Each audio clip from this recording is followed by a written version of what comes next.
안녕하십니까, 이진우입니다.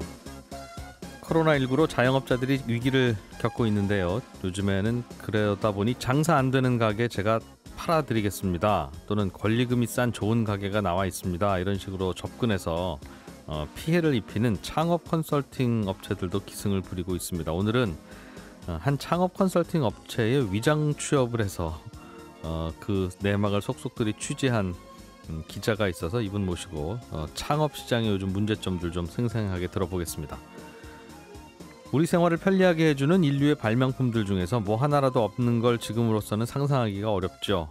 그 중에 하나가 냉장고인데요. 냉장고가 집에 없다면 어떨까요? 새롭게 공부하는 이종훈이라는 시간을 저희가 마련했는데, 오늘은 불과 반세기밖에 되지 않는 냉장고의 역사가 우리 생활과 경제를 어떻게 바꿔놨는지 다시 한번 들여다보겠습니다. 손에 잡히는 경제 플러스 바로 시작하겠습니다. 세상이 복잡하고 점점 빠르게 변화하고 있는데 우리는 그래서 매일매일 공부를 더 해야 되는 그런 운명에 처하게 되죠. 그런데 항상 시간도 없고 뭘 공부해야 될지도 모르겠고 고민에 빠집니다. 그래서 저희가 새로운 코너를 하나 마련해 봤어요. 저희를 대신해서 미리 공부를 해서 저희에게 그중에 유익한 것만 요약해서 가져다 주시는 분, 이종훈 작가 모시고 오늘은 냉장고에 대해서 공부를 좀 해보겠습니다. 어서 오십시오. 안녕하세요. 오늘이 첫 시간인데 네. 우리에게 좀 유익한 걸 공부해 와서 알려주십시오. 공부할 네. 게 참 많습니다, 우리가. 대신 공부해드립니다 컨셉이죠. 예. 근데 냉장고를 갖고 오셨어요? 냉장고를 가져온 건 우리 이진우 MC랑 관련이 있어요. 지난주 방송에서 2,000원짜리 부품 하나가 없어가지고 그 부품 진행대 아직도 집에서 없어서 냉장고를 못 고치고 있다. 3주 불편하다. 기다리다가 냉장고 하나 샀어요, 결국. 2,000원짜리 부품 때문에 부품이 없어서 냉장고를 바꾼 거예요? 예. 오. 유럽에서 와야 되는데 못 온다고. 자기도 그 냉장고 수리기사 20년인데 이런 경우가 없다고. 저희 집에 거라도 뜯어다 드리면 참 좋겠는데. 그러니까 이게 2,000원짜리 부품이 없어서 냉장고를 바꿀 만큼 불편하셨다는 거잖아요. 그렇죠. 저도 정말 라디오에서 그 말 듣자마자 저도 모르게 첫 마디로 튀어나오는 말이, 와 정말 불편하겠다. 어떡하지? 이런 말이 절로 나오던데. 처음에는 냉장고 저희 집이 두 대 반이 있는데 네. 작은 뭐 김치 냉장고 하나까지. 그걸 어떻게 좀 정리를 해가지고 하나가 고장 났음에도 불구하고 살아보려고 하는데 그게 정말 안 사라지더군요. 자녀가 많으시잖아요. 와, 뭘 그렇게 얼리고 냉장고 살아야 되는지. 이제 그래서 냉장고가 없으면 왜 우리가 불편하지? 어떤 일이 생기지? 하는 호기심 때문에 네. 냉장고에 대해서 공부를 좀 해와야겠다 이런 생각을 하고 공부를 했어요. 공부할 게 많던가요? 자료와 혹은 뭐 처음에는 책이나. 제가 냉장고에 대해서 공부를 해봐야겠다라고 생각할 때 좀 네. 가볍게 생각을 했습니다. 근데 공부를 시작하고 네. 정말 하루 만에 오판했구나. 큰일 났다.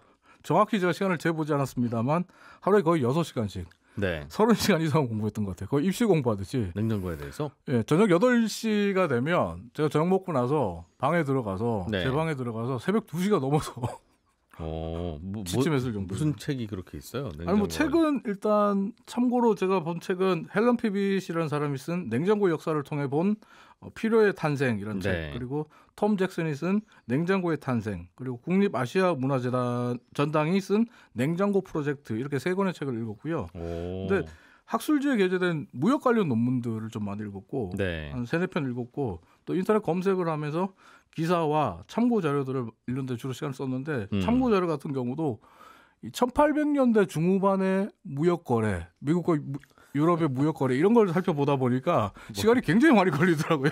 야, 아무튼 그거 알려주신다는 거죠. 네. 근데 이제 냉장고에 대해서 정말 꽤 열심히 공부했다고 생각하는데, 정말 제가 앞서도 말씀드렸지만 처음엔 금방 하겠지 했는데 정말 무식한 생각이었던 게, 이번에 공부하면서 알게 된 건데, 냉장고를 관찰한다는 건 곧 우리 지구를 지배하는 시스템과 전 세계를 규제하고 있는 체제에 대한 탐구를 하는 것이다. 네. 이런 생각이 들었습니다. 이 말은 제가 한 말은 아니고 앞에서 소개해드린 냉장고 프로젝트라는 책의 공동 저자이기도 한 아시아문화연구원의 심효윤 연구원이 한 말인데요.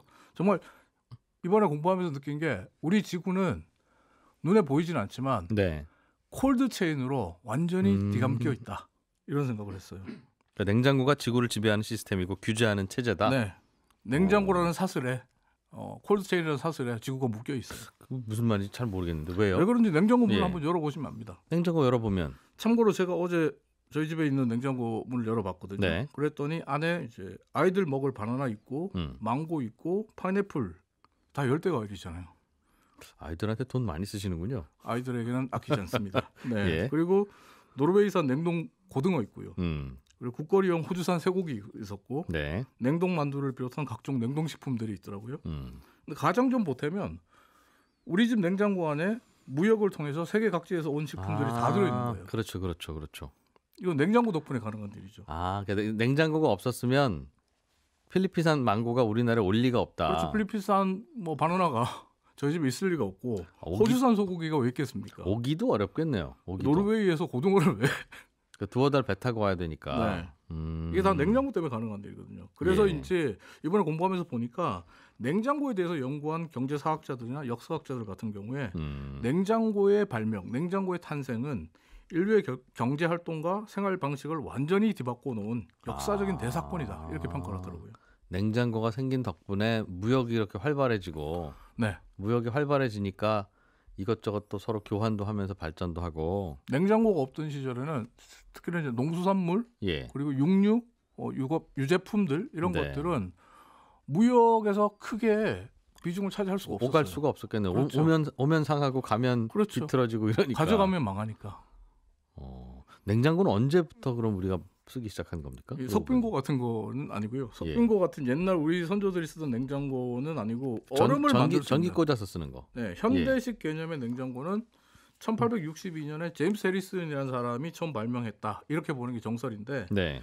사실 제가 이번에 책들을 보니까 1862년 이전부터 거의 냉장고를 17세기 초반부터 해서 계속적으로 네. 연구는 많이 했더라고요. 냉장을 할 수 있는 방법이 뭘까? 어떻게 하면 식품들을 좀 더 오래 보관할 수 있을까? 예. 이런 연구들은 되게 많이 이루어졌더라고요. 그리고 특허도 상당히 많았고 1870년부터 24시간 항상 차가운 온도를 유지할 수 있게 해주는 이른바 냉장 개념, 그리고 네. 냉동이 유지되는 개념의 냉장고가 발명되었습니다. 한 150년밖에 안 됐네요. 네, 근데 이 냉장고가 나오면서부터 예. 이후 글로벌 무역 시스템에 두 가지 커다란 변화가 생기는데 첫째는 감자와 밀과 같은 농산물은 물론이고 고기와 버터 같은 유제품들이 이제 바다 건너 다른 나라로 갈 수 있는 상황이 왔다는 거죠.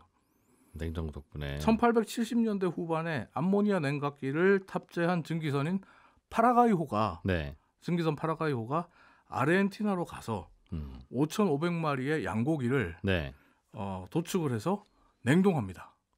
그리고 그 냉동된 고기를 프랑스까지 운반합니다.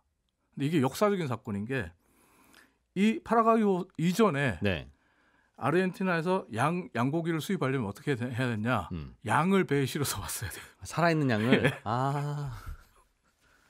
그렇겠네요. 와서 도축을 죽음에 해야 되니까. 부패하니까.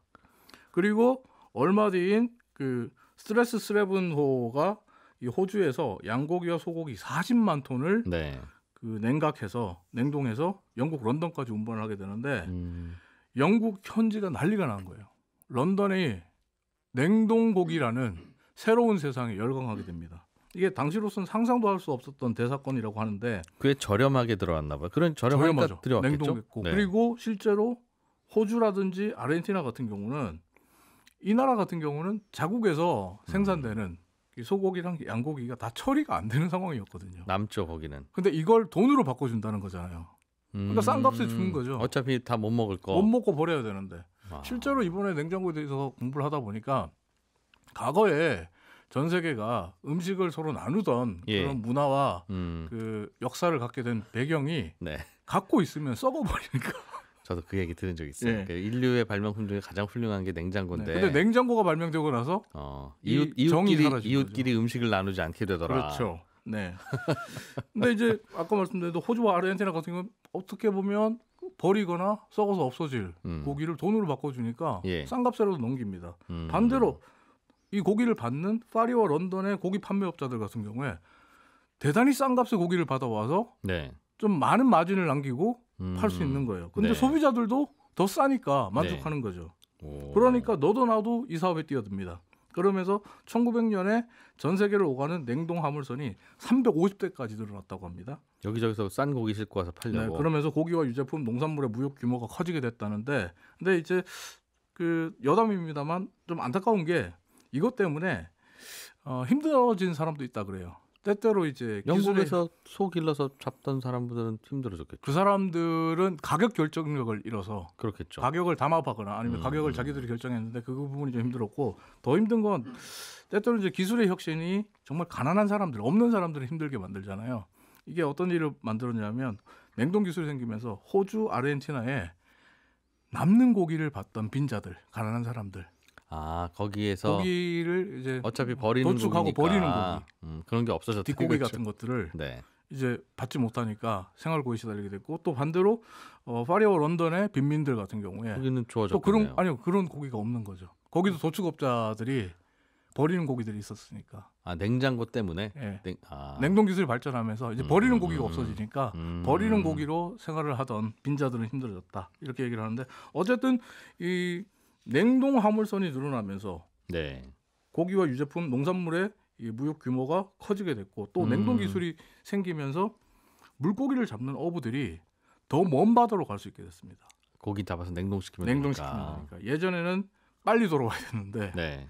이제 더 먼 바다에서 더 많은 시간 동안 조업을 할 수 있으니까 더 많은 고기도 잡을 수 있고 그러면서 원양 산업의 발전 그리고 수산물의 무역 규모가 커지게 되는데 네. 이번에 제가 공부하다 보니까 이 냉동 기술이 발달하면서 원양 산업이 활발해지고 그러면서 영국 같은 경우에 영국을 대표하는 음식인 피시앤칩스가 네. 대중적으로 유행하는 음식이 됐다는 거예요. 이전에는 피시앤칩스가 이 생선 살짝 튀긴 거죠, 그게. 흰살 생선을 네. 튀기고 그리고 감자 같이 먹는 건데 이게 예전에는 좀 다 비쌌다 그래요. 근데 감자도 냉장 보관이 된 상태에서 해외에서 싼 값에 들어오고 예. 그다음에 원양업의 발전으로 인해서 흰살 생선 가격이 확 내려가니까 그러면서 많은 사람들이 더 쉽게 접할 수 있게 됐고 영국인들이 가장 사랑하는 음식이 됐다 이렇게 얘기를 하더라고요. 여담인데 이번에 공부하다 보니까 우리가 자주 먹는 참치가 무슨 뜻인지도 알게 됐습니다. 참치? 예, 우리 먹는 참치. 영어로 튜너. 그 무슨 뜻이냐고요? 예. 참치가 무슨 뜻일까요? 뭔가 참 고맙고 좋은 고기. 라는 뜻에서 참치래요? 예. 영어로 튜너였는데 1950년대 한국의 원양 어선에서 일하던 어부들이 네. 정한 이름이래요. 거기... 그 전에는 이 어종에 대해서 참다랑어 이 어종에 대해서 네. 그 명칭이 없었는데 일본말로 그냥 불렀겠죠. 튜너 뭐. 이렇게 불렀는데 이게 어부들 입장에서 보면 정말 고맙고 좋은 생선이잖아요. 그 어부 입장에서는 모든 생선이 다 그렇지 않아요? 특히 이제 참치를 많이 잡았으니까 참치 이렇게 불렀고 이게 이제 지금까지 알겠습니다. 불리는 이름이 됐대요. 냉장고가 발명되고 냉동 기술이 생기면서 네. 식량 부족이 많이 줄었겠네요. 어딘가 남는 거 저장해 놓고 어딘가 남는 거 사들여 오면 되니까 그렇죠. 서로 이익이 되는. 식량 부족 그리고 위생과 질병의 감소. 위생 문제로 상한 음식 안 먹어도 되니까. 네. 그렇죠. 와, 그 괜찮아. 상한 음식 안 먹어도 되면 사람들의 수명도 늘어나게 됐을 거고. 사실 과거의 전쟁에서 사망자 중에 이건 확인된 부분은 아니던데 책에 있지만 확인된 부분은 아니라고 책에도 기술이 있는데 3분의 1 정도는 상한 음식을 먹고 사망했을 가능성도 있다는 거예요. 네. 전쟁에서 이제 보급이 원활하게 이루어지지 않으니까 음식물이 상하고 부패한 상태에서 전쟁터로 보급됐을 가능성도 있다는 거죠. 예. 냉장고에 관한 이야기 끝입니까? 아니요. 두 번째 변화 해야죠. 두 번째 변화 같은 경우는 냉장고 소위 얼음을 얼릴 수 있는 기술이 나오면서 이전까지 전 세계에서 성행했던 아이스 트레이드, 즉 얼음 무역이 종말을 맞이하게 됐다는 겁니다. 얼음 무역이 뭐예요? 얼음을 서로 사고 파는 거? 네, 얼음을 다른 나라에 갖다 주고 파는. 얼음을 수출하기도 했어요, 과거에? 얼음 수출하고 수입하는 게 되게 큰 산업이었더라고요. 저도 이번에 공부하면서 봤는데 가장 흥미로웠던 부분인데 네. 1800년대 중반에 이게 전 세계를 대상으로 이 얼음 무역이 이루어졌더라고요. 하기야 냉동고가 없는 상태니까 얼음이 필요하면 더운 나라에서는 수입해 와야 됐겠네요. 그렇죠. 근데 이 아이디어가 이제 1806년에 미국 보스턴에 살고 있던 프레데릭 튜더라는 사람이 처음 생각해서 시작한 사업인데 아이디어는 굉장히 간단했습니다. 내가 살고 있는 보스턴은 추운 겨울에 호수에 얼음이 꽁꽁 온다. 근데 카리브해를 가봤더니 이 사람들은 늘 덥더라. 좀 얼음물 한 잔 먹으면 좋을 텐데 이런 생각을 해요. 그래서 저기 꽁꽁 온 호수의 얼음을 떼가지고 카리브해 사람들에게 주면 이 사람들이 돈 내고 사지 않을까? 당연히 그렇긴 하죠. 카리브해에 따뜻한 바람을 실어와서 네. 꽁꽁 얼은 보스턴에다 팔면 그것도 도움은 될 텐데 아니 그게 둘 다 어려우니까 못하죠. 근데 이제 배에 싣고 2,400km 떨어진 곳으로 가는 거거든요. 가다가 다 녹을 것 같은데. 네, 그러니까 예. 냉장 기술이 없던 시절이니까 지금 말씀하신 대로 가다가 다 녹겠다. 네. 미친 생각이다. 안 된다. 실제로 당시에 이제 보스턴 가제트 같은 신문들은 네. 야 이거 농담이 아니다. 얼음을 선적한 화물선이 출항한단다. 실제로 팔러 갔어요 얼음을. 팔러 갔어요. 잘 팔았답니까? 망했어요. 다 녹았죠. 가는 중에 네. 3분의 2가 녹고 3분의 1만 남았어요. 예. 이게 거의 그 3분의 1만 남았는데 3주 동안 항해하다 보니까 3분의 2가 녹고 3분의 1만 남았는데 이거를 이제 항구에 내려놨잖아요. 네. 그걸 얼음 사세요 했는데 거기 사람들이 얼음을 몰라요. 처음 봐요. 갖고 가기만 하면 금방 팔릴 줄 알았더니 이게 홍보, 뭐야? 마케팅. 뭐야? 하고 사람들이 구경은 하는데 신기하네 하고 아무도 안 사요. 그러다 녹았구나. 그 다 녹아버려요 또. 그러니까 와. 이게 전액 손실을 본 거죠. 근데 이 사업이 투자 입장에서는 괜찮은 사업이라고 생각이 됐던 게 처음에 손해를 봤지만 예. 당시에 보스턴에서 소위 카리브해로 가는 배값이 안 들었어요. 얼음을 싣고 가야 되는데 왜 배값이 안 들어요? 카리브해에서 보스턴으로 오는 배가 빈 배로 돌아가거든요. 이 빈 배에다가 얼음을 싣는 거예요. 그 카리브 주민들한테는 뭔가 팔 게 별로 없었으니까. 그러니까 선적 비용이 거의 없고 그다음에 얼음도 뭐 사실 호수에서 떼오니까 공짜로 떼왔잖아요. 그렇죠. 인건비만 들어가는 사업이고. 그다음에 이제 얼음이 이제 좀 잘 안 팔려도 네.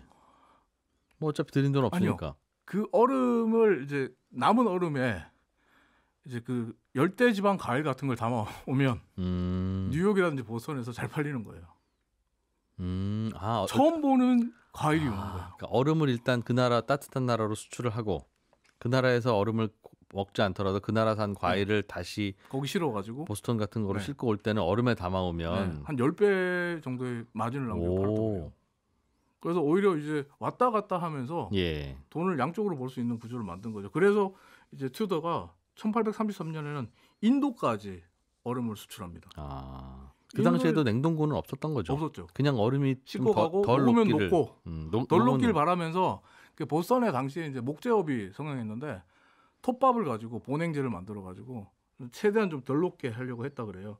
근데 이제 이게 인도에서 대박이 나면서 네. 영국의 소문이 나고 유럽으로 퍼지게 되고 전 세계로 이제 얼음 산업이 퍼지게 되는 거죠. 예. 근데 이게 냉장고가 등장하면서 사실 미국 같은 경우에 1800년대 중반까지 얼음 무역 규모가 네. 2010년 현재 가치로 2억 달러 이상, 우리 돈 2천억 이상 규모였고 일자리가 9만 개 이상 창출되던 산업이었다 그래요. 세상에. 근데 이 산업이 냉장고 하나가 등장하면서 다 사라져 버린 거죠. 그 당시에는 그럼 추운 나라에 무슨 호숫가 이런 데는 매번 겨울 되면 얼음 잘라서 노르웨이가 파는. 유럽 각국에 가장 많은 얼음을 수출하던 나라였어요. 노르웨이가. 네. 아이슬란드는 반대로 이름은 아이스인데 네. 얼음을 수입했고. 아이슬란드는 물 때문에 네? 물이 부족해서 식수가 좀 많이 부족하다 보니까. 그래서 이러다가 냉동고가 발명되고 냉장고가 네. 발명돼서 이제 이 산업은 없어졌겠네요. 그냥. 없어졌죠. 사라져 버린 거죠. 냉장고가 아직도 발명 안 됐으면 우리나라도 얼음이 쉽게 잘 안 오니까 미국에서 수입하거나 아니면 봉이 김선달처럼 대동강물을 얼려서 사오는 방법이 있죠. 가정용 냉장고는 언제부터 나왔습니까? 가정용 냉장고는 1918년에 처음 나왔는데 보급된 거는 미국 같은 경우 1940년이고요. 1944년에 전체 미국 가구의 85%가 냉장고를 썼다 그러고 영국과 유럽은 좀 달라요. 영국 같은 경우는 10년이 지난 1953년에 전체 가구의 5.3%, 네. 프랑스도 5% 이렇게 썼다 그래요. 그리고 네. 미국 가정의 97%가 냉장고를 소유하던 1960년에 와서 17% 정도가 됩니다. 유럽은. 그럼 유럽이 늦게 보급됐네요. 네. 냉장고가. 유럽이 미국보다. 늦게 보급된 이유가 왜 유럽의 그래요? 집 구조 때문이에요. 건축 구조. 유럽 유럽 집이나 미국 건축물들이 집이나. 오래전에 지어졌다 예. 보니까 그리고 땅이 좁잖아요. 네. 그래서 이 사람들이 부엌을 되게 작게 만들었어요. 냉장고를 들어갈 공간이 없는 거예요. 자리가 없구나. 자리가. 네. 그러니까 전후에 유럽 국가들이 네. 2차 대전 이후에 유럽 국가들이 우리 주택 계획을 다시 짜야 됩니다. 냉장고 들어갈 공간을 만듭시다. 부엌에 냉장고가 들어갈 수 있게 공간을 다시 짜야 됩니다. 그러면서 건축 붐이 일어납니다. 새로 짓는 거. 그래서 2차 대전 예. 이후에 유럽의 건축 붐은 냉장고 때문에 일어났다. 라고 얘기를 하고 덕분에 1967년에 영국의 냉장고 보급률이 전체 가구의 57%까지 껑충 뛰어오릅니다. 그때부터 네. 얼마쯤이어서 가격은 비쌌겠네요. 가격은 그 당 초기에는 네. 자동차보다 더 비쌌어요. 냉장고가? 1,300만 원 정도. 냉장고 한 하나에. 대에. 근데 요즘도 그런 거 있다고 자동차보다 비싼 냉장고 네. 있다고. 근데 뭐 1940년대 중반 넘으면서 미국에서 이제 한 300만 원대로 내려갔다 그래요. 그러면서 좀 많이 보급이 됐는데 예. 우리나라 같은 경우도 초창기에는 냉장고가 너무 비싸가지고 살 수가 없었어요. 네. 1965년에 금성에서 냉장고를 처음 만들었는데 1968년에 그때 이제 우리나라 월급 노동자들의 임금 노동자들 대졸 초임 월급이 11,000원이었는데 냉장고가 86,600원 했습니다. 한 7달치 예, 7달치 이상이죠. 반년치 8달치 연봉이네요. 예. 그러니까 서민들이 볼 때 냉장고는 와. 금값이에요. 와. 그래서 저 어릴 때만 해도 얼음 싣고 배달하시는 분들 있었거든요. 지금도 아마 있을 거예요. 그리고 얼음은, 삼성전자에서 냉장고를 만들기 전에 하이콜드 피크닉 아이스박스라고 아이스박스 만들어서 팔았어요. 냉장고 자체는 너무 비싸니까. 1970년대 초반까지만 해도 우리나라 냉장고 보급률이 한 자리 숫자. 1960년대 후반까지는 1%. 그 정도로 부진했죠. 근데 1980년대를 지나면서 95% 이제는 거의 냉장고 없는 집을 찾기가 힘든 상황이 됐죠. 냉장고가 부의 상징이던 시절의 네. 이야기까지. 냉장고 있으면 정말 부의 상징이죠. 야, 냉장고가 세상을 정말 많이 바꿨네요. 세상을 거의 다 바꾼 것 같아요. 아, 1800년대에서 1900년대 오는 이 1세기 동안에 야, 가장 융성했던 얼음 무역을 없애버렸으니까. 공부하는 이종훈이었습니다. 고맙습니다. 감사합니다. 누구나 한 번쯤은 자영업을 생각하고 선택하고 직접 하게 되는 경우가 많은데 자영업이라고 하는 게 늘 어렵고 생소하다 보니 중간에서 창업 컨설팅이라는 이름으로 접근해서 피해를 입히는 이른바 업자들도 꽤 많다고 합니다. 한겨레 신문의 장나래 기자가 직접 창업 컨설팅 업체에 위장 취업해서 취재를 하고 최근에 골목의 약탈자들이라는 책을 내셨는데 저희가 책을 다 읽기가 어려워서 그냥 저자를 모시고 책의 요점을 좀 들어보려고 스튜디오에 모셨습니다. 장나래 기자 어서 오십시오. 네, 안녕하세요. 예, 위장 취업을 하셨어요? 네, 제가 위장 취업을 했었는데요. 네. 탐사팀에서 자영업이라는 주제를 다루는데 자영업 기사가 굉장히 매일매일 나오잖아요. 네. 근데 뭐 임대료 문제라든지 최저임금 문제만 너무 이제 천착한다라는 느낌을 많이 받아서 좀 다른 방식의 접근을 해보자라는 생각으로 예. 그 당시에 다른 부동산 취재도 하고 있어가지고 뭐 상가나 이런 곳을 무작정 찾아서 돌아다니고 네. 뭐 부동산 뭐 업자도 만나고 했었는데 현장에 가니까 한 업자가 창업 컨설팅 업체라는 데가 있는데 아무도 거기 실체는 모른다라는 네. 얘기를 하더라고요. 그래서 이제 한번 그 업체에 대해서 뭐 정장 있고 외제차 끌고 와서 계약하더라. 근데 무슨 뭐 하는 데인지 잘 모르겠다라는 얘기만 듣고 예. 인터넷을 통해서 검색을 해보려다 보니까 또 안 나오더라고요. 그래서 이제 제가 선택한 게 취업이었는데요. 사실 제보자 없는 취재에는 직접 겪어보는 게 효율적이지 않을까 해서 뛰어들게 예. 됐습니다. 창업 컨설팅 그 뭐 하는 업체입니까? 여기는 뭐해서 돈 버는 곳이냐라고 물으면 간단하게 요약하면 어떤 곳이에요?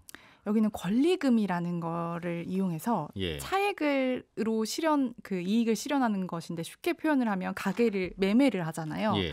그러면은 한쪽에서 이제 그 가게 같은 경우는 권리금이라는 게 존재해요. 있죠. 예. 근데 없는 데도 물론 있어요. 뭐 지방이나 뭐 예를 들면 장사가 좀 안 안 되고 되는데 그런 데는 없죠. 없지만 예. 보통 뭐 서울, 뭐 수도권은 다 있잖아요. 있겠죠. 예. 그러면 그 권리금 계약을 하는데 그 파는 쪽에는 최대한 깎아요, 권리금을. 파는 쪽에는 최대한 조금 권리금을 받도록 어떻게는 후려치고 네. 받는 그 이제 가게를 사는 쪽에서는 예. 부풀리는 거죠, 권리금을. 아, 그럼 창업 컨설팅 업체라고 하는 건 중간에서 가게를 서로 사고 팔고 중개하는 업체예요? 네네, 중개하면서 어. 그 차액을 본인의 이익으로 실현하는 업체입니다. 중개를 하면 싸게 팔게 하면 산 사람이 이익이고 그죠. 비싸게 사게 하면 판 사람이 이익일 텐데 네네네. 중간에서 중개를 하면서 본인들이 그 차익을 가져간다? 네네. 근데 그 차액이 저희가 생각하는 것보다 정말 그러니까 일단 100만 원, 200만 원은 약간 차액이라고 생각하지도 않고요. 예. 일단 2천만 원 이상이 기본이고 뭐 1억 원까지 그들의 수익으로만 온전히 가져가게 되는 구조입니다. 그러면 A라는 가게를 권리금을 뭐 이거 제대로 팔면 한 3천만 원을 받을 수 있는데 네네. 이리저리 후려쳐서 1,000만 원의 인수를 아예 하고 그들이 네네. 그리고 이제 약간 좀 순진해 보이는 손님이 오시면 권리금 한 5천만 원쯤 됩니다. 저희가 싸게 3천만 원 해드릴게요. 해서 넘기는 네, 맞습니다. 한번 소유권을 갖고 오는군요. 그럼 단순하게 소유권을 중개만 하는 가져오는 게 건 아닙니다. 그래서 입단속이라는 걸 해야 돼요. 소유권을 가져오지 않기 때문에 그 가게를 파시는 분이랑 사실 그 공범 관계가 되는 이거 약간 되게 재밌는데. 묘한. 그래서 제보를 받기가 어려운 게 파는 분이 자기도 공범이라는 죄책감을 가지고 계세요. 본인은 돈을 많이 받지도 못했지만 네. 내가 그걸 오케이 하도 이제 팔리지가 않으니까 내가 그 수수료를 오케이 해줬기 때문에 이 가게를 넘길 수 있었다. 그렇기 때문에 취재를 하지 말아달라라는 자영업자들이 또 공범이 되는 그런 그러니까 권리금을 한 3천만 원쯤 받고 싶은 분한테 네. 일단은 1,000만 원은 받아드릴게요. 네네. 더 이상 못 받습니다 요즘에. 그렇죠. 그 대신 내가 손님을 데리고 올 테니 3천만 원을 받아라 당신이.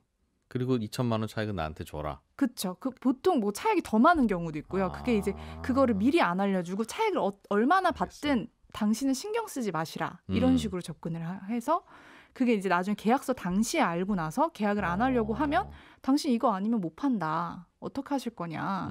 이런 식으로 접근을 하는 회사입니다. 그런 구조였군요. 일단은 취업을 좀 하러 가면 거기는 무슨 번듯한 사무실이에요? 아니면 너무 번듯합니다. 겉보기가 되게 중요한 회사라서요. 내방을 많이 시켜요. 내방을 시켜서 예.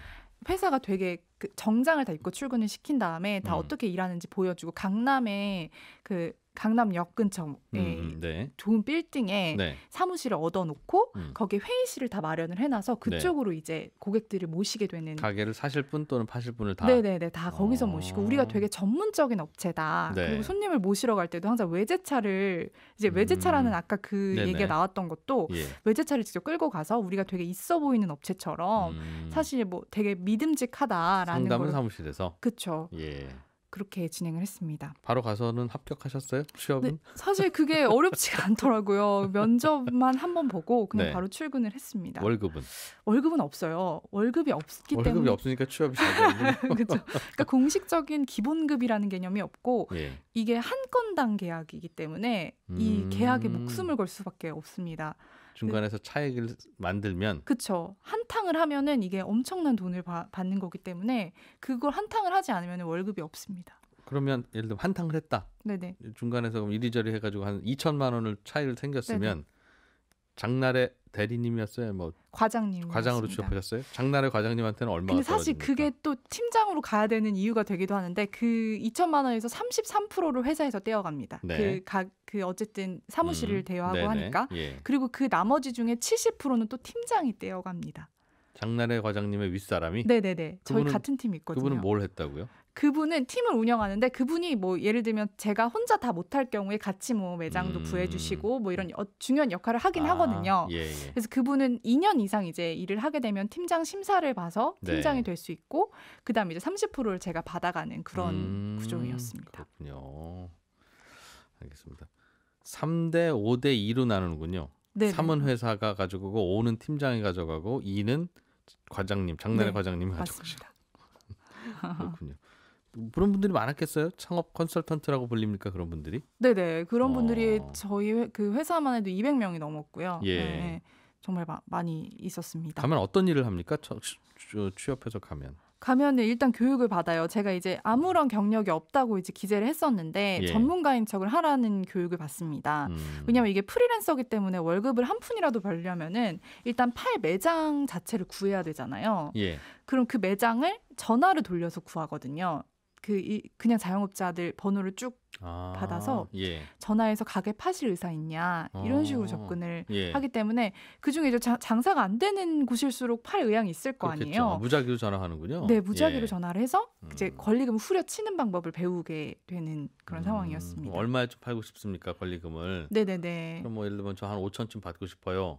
그 사장 요즘 시세 모르시네요. 이런 식으로 이제 접근을 해서 그거를 사실 무권리가 목표라고 얘기를 해요. 이 아니, 업자들 사이에서. 과장님 저 8천만 원 권리금 들어왔는데 한 5천 원 받아야지 그거 안 돼요? 그러면 아니 깎아요? 요즘 그 8천 그러니까 보통 기준이 되는 게 기존에 들어왔던 권리금이 말씀하신 대로 네네. 기준이 되는데 본전. 네네 그러면 그거는 거의 못 받는다고 보시면 그거에서 깎는 거예요. 기준이 처음에 얼마 받고 들어오셨어요? 네. 근데 요즘에는 장사가 그 정도까지는 안 되시죠. 그러면은 그거는 못 받으시고 네. 이 정도는 포기하셔야 팔 수 있어요. 이렇게 이제 또 그렇게 반협박을 해서 싸게 내놓는 걸로 말 맞춰놓고 네, 이제부터는 그리고 그 가게 이제 사러 오는 분들을 또 연결한다. 네네네 맞습니다. 창업 컨설턴트도 과장님처럼 기자님처럼 좀 젊은 분들이 많던가요? 아, 네. 대부분 이제 저처럼 취업을 처음 하는 사람들은 20, 30대가 많고요. 예. 그분들은 대부분 뭐 대부업체에서 일한 분도 있었고 영업직을 많이 하셨던 다른 영업 중에서 이게 정말 그 수수료로는 최고다라는 예. 얘기를 하고 많이 오시더라고요. 음. 이게 여기서 일하다 보면은 사실 막 100만 원, 200만 원 약간 돈 취급 안 하는 일단은 1,500만 원 이하는 수수료 계약 자체를 안 하고요. 그러니까 본인들이 얻는 수수료 자체가 2천만 원부터 거의 시작이다. 그래서 등급을 나눠요. 그래서 뭐 L은 1,500만 원 이하인 네. 건데 이거는 사실 고생만 하고 돈은 못 벌었다라는 평가를 받고요. 그다음에 M은 이제 1,500만 원에서 2,500만 원, 뭐 N은 2,500에서 3,500, O는 뭐 3,500만 원 이상 수수료를 받은 계약으로 나눠서 네. 하는데 이제 계약을 성사시키면 그 게시판에 막 붙이고 방송도 하고 서로 경쟁을 막 됐다고? 시켜서 장나래 과장님 오늘 또 두 건 하셨습니다. 이렇게. 네네. 그래서 이제 막 박수도 치고 막 그 성과도 내고 또 못하면은 나머지 공부를 해야 돼요. 10시까지 전화를 돌려야 돼요. 그런 식으로 이제 자극을 해서 어떻게든 계약을 따내게 하는 그런 회사였습니다. 그러면 일단은 가게를 파는 분들도 굳이 여기를 거치지 말아야 하고 그죠. 가게를 예를 들면 새로 하러 오는 분들도 굳이 여기를 거치면 괜히 권리금 비싸게 사고 들어오는 건데 네네. 그래도 이런 업체를 많이 찾아오나요? 무슨 창업 컨설팅 이렇게 써 있어서 찾아오는 모양이죠? 그러니까 그렇게 찾아오는 게 아니고요. 예. 그 창업하시는 분들 중에 처음 이제 창업하시고 정보가 없을수록 인터넷 검색을 많이 하시더라고요. 네. 예를 들면 뭐 소자본 창업, 뭐 카페 창업, 뭐 식당 창업 이렇게 검색을 예, 한다 예. 치면 그 키워드를 다 이쪽 업체에서 장악을 해놓는 거예요. 그러면은 뭐 20여 개 업체를 한 이제 컨설팅 업체가 20여 개 사이트를 운영하면서 네. 다 다른 업체인 것처럼 쭉 광고를 해놓는데 그게 결국은 한 업체인 거죠. 네. 그래서 그 업체를 타고 들어오게 되면 허위 매물들을 깔아놔요. 예를 들면 이름만 딱 들으면 알만한 뭐 프랜차이즈라든지. 근데 실제로 그런 매물은 나오지 않아 있는데 그 가게 하던 그 자리에 네네. 그 브랜드로 계속 하실 수 있습니다. 네네 그렇게 이제 해놓는데 네. 그 사실 전화를 해보면 방금 팔렸다. 아이고 조금만 일찍 전화하시지. 근데 그것만큼 좋은 게 있다라고 하면서 이제 본인들이 원하는 매물을 한번 사무실 나오세요. 네네 사무실 나와서 들어보시라라고 이제 내방을 시키는 그런 구조였습니다. 그리고 이 자리는 권리금 한 5천 원 내고 들어가도 충분하다. 그렇죠. 엄청 좋은 자리라고 이제 한 다음에 중간 마진은 사는 분은 끝까지 모릅니다. 왜냐하면 그게 합쳐진 금액, 본인들이 수수료로 받는 금액하고 네. 실제 권리금하고 합쳐진 금액으로 계약을 하기 때문에 네. 들어가시는 분은 끝까지 제가 취재할 때까지도 모르시는 분들이 태반 이상이셨어요. 새로 사는 분들은 네네 사서 들어가시는 분들은 네. 그 권리금 계약 자체에 그 수수료 부분하고 그 전 주인이 받는 부분을 같이 섞어놔서. 받으시기 때문에 그걸 알 수가 없습니다. 그러면 계약을 할 때는 그 가게를 사는 분은 예를 들면 권리금 6천에 뭐 보증금 얼마, 월세 얼마 이렇게 삽니다. 계약서 네. 쓸 거고. 그렇죠. 그 계약서의 상대방인 가게 파는 분은 나 이거 권리금 1,000만 원 받는다고 했는데 라는 걸 알고 있으면 계약서에 6천이라고 써 있을 거 아니겠어요. 그죠. 그러면 중간에 창업 컨설팅 하는 분한테 과장님 잠깐만요. 나 이거 1,000만 원에 팔기로 했는데 그런 일이 정말 저분은 많습니다. 6천만 원 내고 들어온다니 나머지 5천은 누가 먹는 겁니까? 이 질문을 할 것 같은데요. 그래서 이제 입단속이란 걸 아까 말씀드린 것처럼 네. 내가 어떤 돈을 받든 너는 그걸 문제 삼을 수 상관하지 마라. 없다라는 그러니까 그 양도인하고 계약서를 쓰기 때문에 그래서 만약 거기서 파토가 나기도 해요. 예를 들면 뭐 내가 왜 1,000만 원밖에 못 받는데 왜 그렇지. 5천만 원 받냐? 나 안 해. 그럼 나 안 해 파실 하고 거예요? 이런 장사 아예 그럼 계속 하시던가요? 이런 식으로 나오면 계약 당일이기 때문에 사람 마음이 거기서 그거라도 받고 팔래? 라는 질문에 정말 약한 고리를 건드리는 거죠. 그럴 때 그냥 1,000만 원이라도 받으세요라고 하지 않고 네네. 그냥 하지 마세요 이런다고요? 네네 하지 마시거나 어떻게 못 파실 건데 지금 다 오셨는데 어떻게 하실 거예요? 그거라도 받으실래요? 아니면 100만 원, 200만 원 더 주는 경우도 있기는 해요. 뭐 그러면 뭐 위로금으로 100만 원, 200만 원 더 드리겠다. 그렇게 하고 이제 마무리를 짓는. 중간에서 그런 일 벌어지면 컨설턴트도 초조하겠네요. 그렇죠. 저희 그래서 아예 같은 그 부스에도 놓지를 않아요. 그 계약을 할 때도 따로따로 진행을 합니다. 둘이 못 만나게 되면은 계약금을 알게 될 거 아니에요. 그렇죠. 그러니까 방을 아예 따로 두고 이쪽에 가서 사인하시라고 하고 이쪽을 또 건너가서 서로 사인하시라고. 얼굴도 모르게. 네네 그렇게 일을 하고 있습니다. 대개는 그래도 그 계약 깨고 나오는 게 답이군요. 그죠. 제발 깨고 나오셔야 되는데 음. 그거를 잘 못하시더라고요. 그러면 대부분. 어차피 사러 오신 분도 어차피 어떤 가게인지는 눈으로 봤을 테니까 그죠. 그 가게에 가서 다시 또 뭐 얘기하면 서로 직거래 되는 건데. 그죠. 그랬으면 제발 좋겠어요. 근데 또 아. 그걸 직거래를 못하게 엄청 얘기를 해놔요. 뭐 예를 들면 거기는 뭐 그걸 알리고 싶지 않아 한다든지 파는 거를 네. 어떻게든 서로 둘이 입단속을 시켜놓기 서로 때문에 둘이는 못 만나게. 네네. 그렇군요. 야, 이게 그리고 나서 또 무슨 그러면 이제 일은 끝난 거예요? 그렇게 하면? 그렇게 하면 계약을 성사시키면은 예. 일단 일은 끝나는 건데 네. 그 업체를 또 계속 관리를 하기는 해요. 왜냐면은 이분들은 사실 이게 또 망하면 또 중개하기 때문에 또 망하면 또 팔아야 되니까 이분은. 네네. 그래서 계속 관리를 해요. 그리고 예를 들면 좀 너무 많이 받았다. 너무 예. 막 심하게 받은 경우 예를 들면 뭐 88%를 수수료로 받은 경우도 있었거든요. 전체 네. 금액에. 예. 그럼 자기네들 너무 심한 것 같으니까 그때는 다른 사람 핸드폰으로 전화를 해가지고 그 금액에 내가 사겠다 이런 식으로 전화를 해서 실제 그 금액이 맞다는 걸 확인시켜줘요. 다른 업체인 척해서 전화 왔는데. 권리금 1억 들고 온 분한테 네네. 그런 식으로. 판 분은 1,000만 원 들고 나가셨는데 우리가 9천이나 먹었구나. 그렇죠. 그때 이제 우리 들키면 좀 심하니까 우리 저희 1억 뭐 사고 싶은데 혹시 그 가게 내놓으실 생각 없습니까? 네, 그런 식으로 다른 핸드폰으로 해서 작업을 일단 안심시킨다. 네네. 그래야지 또 다음 거래가 또 이루어질 수 있기 때문에 야. 정말 악덕입니다. 그러면 초보자들은 어떤 걸 좀 피해야 이런 그 피해를 막을 수 있을까요? 경험을 해보시니까 직접 기자님이 나중에 장사하시려면 네. 하실 수도 있죠, 그죠?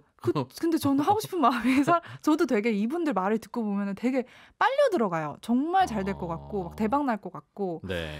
근데 이제 피해자분들은 주로 신생 프랜차이즈 업체를 추천받은 경우가 많거든요. 네. 그러니까 반짝 뭐 인기가 있었다가 열풍 사라지고 이런 데들이 주로 많은데 뭐 대만 카스테라 뭐 이런 거 있잖아요. 뭐 인형 뽑기방. 근데 이제 이 아이템이 사라지면은 다 망하는 거잖아요. 예. 그러면 이 업체에선 또 다른 데를 소개시켜 주거든요. 그렇게 해서. 네, 그래서 그런 업체들을 좀 조심하셔야 되지 않을까 생각이 들고 특수점포라고 뭐 네. 백화점이나 쇼핑몰 안에 있는 업체들은 사실 네. 언제 쫓겨날 수 있는 처지예요. 상가 임대차 보호법에 영향을 못 받는 업체거든요. 백화점 푸드코트 이런 데가요? 네네. 거기는 이제 좀 임대차라는 개념이 달라서 네. 매출에 따라서 일정 비율을 내고 있는 월세 얼마가 아니라. 네네네네. 네. 그런 곳들이어가지고 이게 권리금을 막 엄청 많이 주고 들어가도 한 푼도 못 받고 쫓겨나는 일들이 정말 많았어요. 취재를 하다 보니까. 이거는 보장도 또 안 되는군요. 네네. 그래서 이 부분은 꼭 알고 들어가셔야 된다는 얘기를 드리고 야. 싶습니다. 과장님, 아니. 기자님 다음 시간에 한 번만 더 나오셔서 네네. 그 뒷얘기는 조금만 더 해주세요. 너무 이건 좋습니다. 쉽게 그냥 하고 넘어갈 문제가 아니라 구체적으로 좀 배워야 될 것 같으니까 그렇게 좀 도와주십시오. 네, 감사합니다. 한겨레 신문의 장날의 과장이었습니다. 네, 저는 또 내일 아침 8시 30분에 인사드리겠습니다. 지금까지 이진우였습니다. 고맙습니다.